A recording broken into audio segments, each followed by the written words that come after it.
بسم اللہ الرحمن الرحیم۔ السلام علیکم ورحمۃ اللہ۔ میرا نام ہے سید راحت شاہ اور آپ دیکھ رہے ہیں ہم پاکستانی لوگ۔ آج کی ویڈیو ہمارے ملک میں جو سیلاب آیا ہوا ہے، جو ایک عذاب ہے اللہ کی طرف سے، اس کے بارے میں بنا رہے ہیں۔ ایک باری دل کے ساتھ بنا رہے ہیں، کیونکہ جو ہم نے ویڈیوز دیکھی، جو ہم نے فوٹیجز دیکھے، جو ہم نے تصاویر دیکھی، جو ہم نے سٹوریز پڑھی، وہ کافی دل دہلانے والی تھی اور ہیں اور رہیں گی۔ سیلاب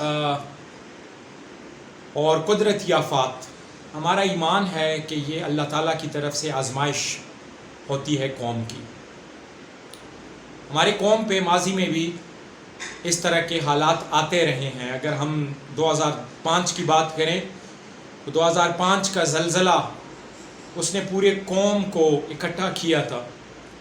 بہت بڑی تباہی ہوئی تھی اس میں، 95 ہزار تقریباً پاکستانی اپنے جان سے گئے تھے، پراپرٹیز تباہ ہو گئی تھی، اسکول انفراسٹرکچر یہ سارا کچھ تباہ ہو گیا تھا۔ پھر اگر ہم 2010 کے سیلاب کی بات کریں تو 2010 کا سیلاب بھی اس خطے کا بڑا سیلاب جو ہے وہ مانا جاتا ہے۔ 100 سال کے بعد کہا جاتا ہے کہ اتنا بڑا سیلاب آیا تھا۔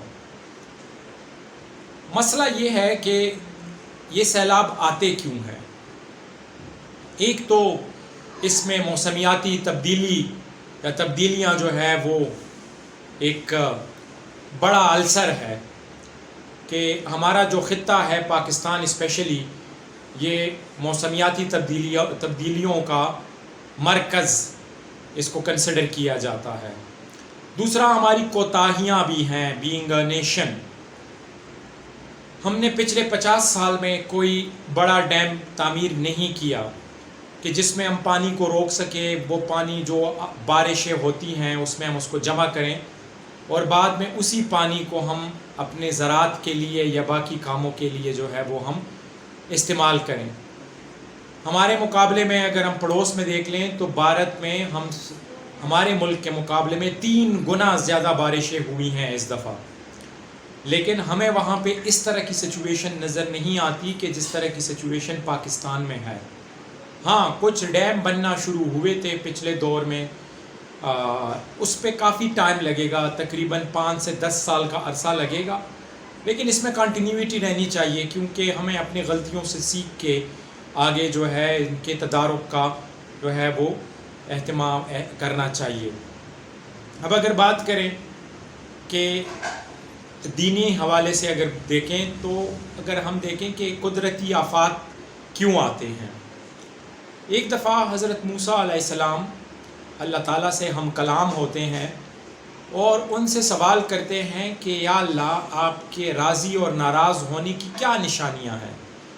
اللہ تعالیٰ ان کو فرماتے ہیں کہ میں جب ناراض ہوتا ہوں تو جو بارشیں ہیں وہ بے موسم ہوتی ہیں، ملک کے بے وقوف ترین لوگ جو ہیں وہ آپ کے حکمران بن جاتے ہیں، اور جو مال اور دولت ہے وہ بخیلوں کے پاس آ جاتا ہے، مطلب وہ خرچ نہیں کرتے مال اور دولت کو۔ پھر بتایا کہ میرے راضی ہونے کا کہ جو نشانیاں ہیں وہ یہ ہیں کہ ملک میں بہت زیادہ بارشیں ہوتی ہیں، ٹائم پہ ہوتی ہیں، ملک کے جو عقل مند لوگ ہیں وہ آپ کے حکمران ہو جاتے ہیں، اور پیسہ جو ہے وہ مال اور پیسہ وہ عقل مند لوگوں کے پاس یا سخی لوگوں کے پاس آ جاتا ہے، جو اس کو عقل مند طریقے سے خرچ کرتے ہیں لوگوں کے فلاح و بہبود کے لیے۔ چلو، یہ سیلاب ہے، یہ گزر جائے گا۔ ابھی بہت سے ہمارے جو لوگ ہیں وہ اس کے اثر کے زیر سایہ ہیں، اس کا امپیکٹ بہت زیادہ ہوتا ہے۔ ایک تو ہم کہیں گے امیجیٹ امپیکٹ جو ابھی ان لوگوں پہ گزر رہا ہے، مطلب مکان چلے گئے، مال مویشی چلے گئے، کھیت تباہ ہو گئے، یہ کیا ہے؟ یہ جی اس کو ہم کہیں گے امیجیٹ امپیکٹ۔ دوسرا اس کا امپیکٹ آئے گا لانگ ٹرم امپیکٹ۔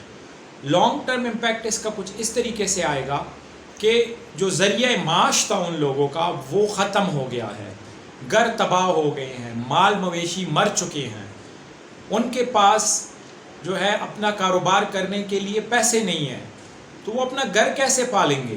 گھر بنائیں گے کس چیز پہ؟ اس کے علاوہ جو ہمارے کسان تھے وہ نئی فصل کاشت کرنے کے لیے ان کے پاس پیسے نہیں ہیں، بیج نہیں ہے، ان کے ٹریکٹرز تباہ ہو گئے، ان کی مشینری تباہ ہو چکی ہے، ٹیوب ویل سارے کے سارے کیچڑ اور پانی سے بھر چکے ہیں۔ تو جب ایسے حالات ہوں تو اس میں وہ نئی فصل کیسے کاشت کریں گے؟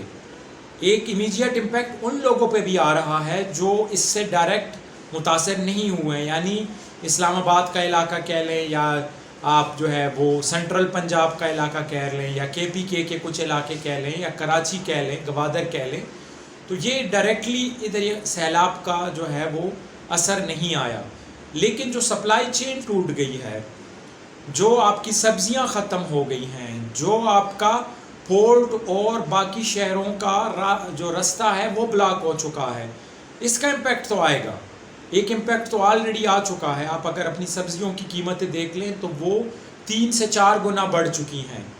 اس کے علاوہ آپ کا پیٹرول جو ہم استعمال کر رہے ہیں، اس کی سپلائی میں بہت بڑا فرق پڑے گا، کیونکہ اس کراچی سے ہوتے ہوئے سارا کا سارا پیٹرول باقی ملک میں سپلائی ہوتا ہے، تو وہاں سے تو زمینی رستہ ہی منقطع ہے، اور فضائی رستے سے آپ کتنا سپلائی کر لیں گے؟ کچھ بھی سپلائی نہیں ہو سکتا، وہ بڑا مہنگا پڑ جاتا ہے۔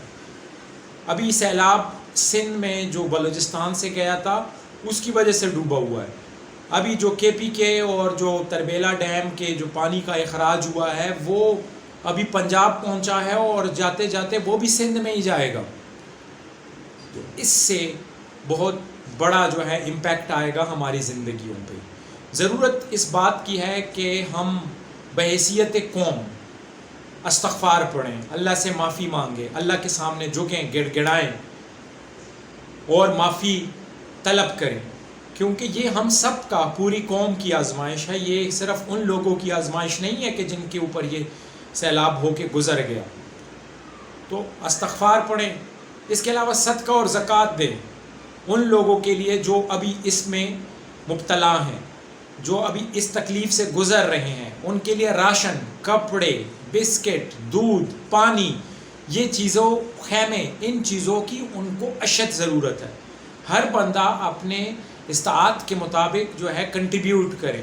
پاکستان آرمی کے جگہ جگہ پہ کیمپ بنے ہوئے ہیں، اس کے علاوہ خدمت والوں کے کیمپ ہے، سیلانی والوں کے کیمپ ہے، گورنمنٹ آف پاکستان نے مدد کی اپیل کی ہے، اس کے علاوہ چھوٹی موٹی تنظیموں نے مدد کی اپیل کی ہے۔ تو جتنا آپ سے ہو سکتا ہے، ضروری نہیں ہے کہ وہ لاکھوں اور کروڑوں میں ہو، جتنا آپ کر سکتے ہیں، چاہے کپڑے ہوں سلے ہوئے، چاہے چادریں ہوں، چاہے بستر ہوں، ٹینٹ ہو، پانی ہو، آپ بسکٹ ہوں، خشک دودھ ہو، دوائیاں ہوں، یہ چیزیں آپ ان کیمپس میں پہنچائیں تاکہ ان ہمارے بھائیوں تک یہ چیزیں پہنچ سکیں، اور مشکل کی اس گھڑی میں ہم ان کے کچھ کام آ سکیں۔ اللہ سے بہتری کی امید کرتے ہیں اور اللہ سے معافی کے طلبگار رہتے ہوئے اس ویڈیو کو ختم کرتے ہیں۔ امید ہے آپ کو ویڈیو پسند آئی ہے تو اور لوگوں تک اس کو فارورڈ کریں تاکہ یہ پیغام باقی لوگوں تک بھی پہنچے۔ اللہ حافظ۔